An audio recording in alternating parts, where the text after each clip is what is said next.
To be like Jesus, food to be wholesome and palatable. October 17th. Why do you spend money for what is not bread, and your wages for what does not satisfy?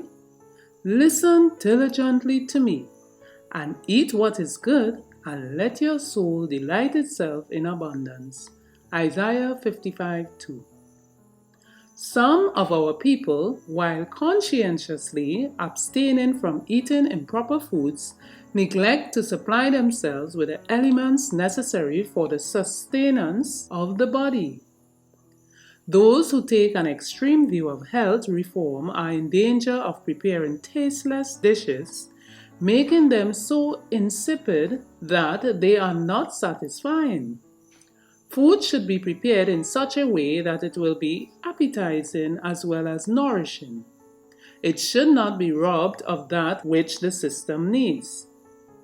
I use some salt and always have, because salt, instead of being deleterious, is actually essential for the blood. Vegetables should be made palatable with a little milk or cream or something equivalent.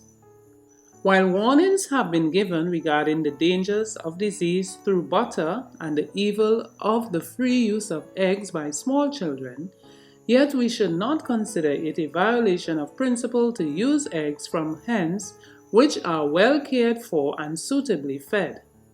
Eggs contain properties which are remedial agencies in counteracting certain poisons.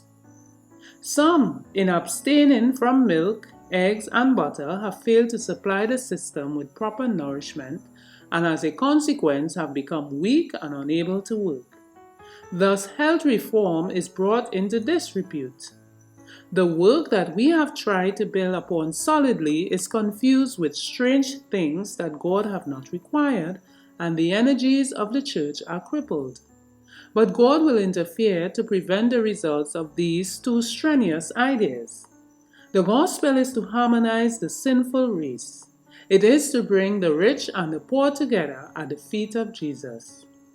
The time will come when we may have to discard some of the articles of diet we now use, such as milk and cream and eggs.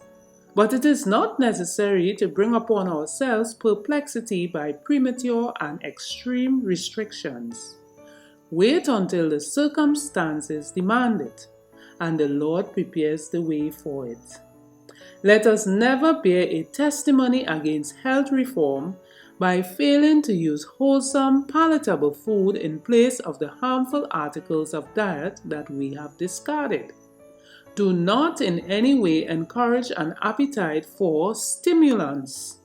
Eat only plain, simple, wholesome food and thank God constantly for the principles of health reform.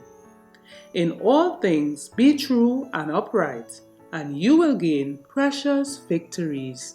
The Review and Herald, March 3rd, 1910, from To Be Like Jesus, page 306.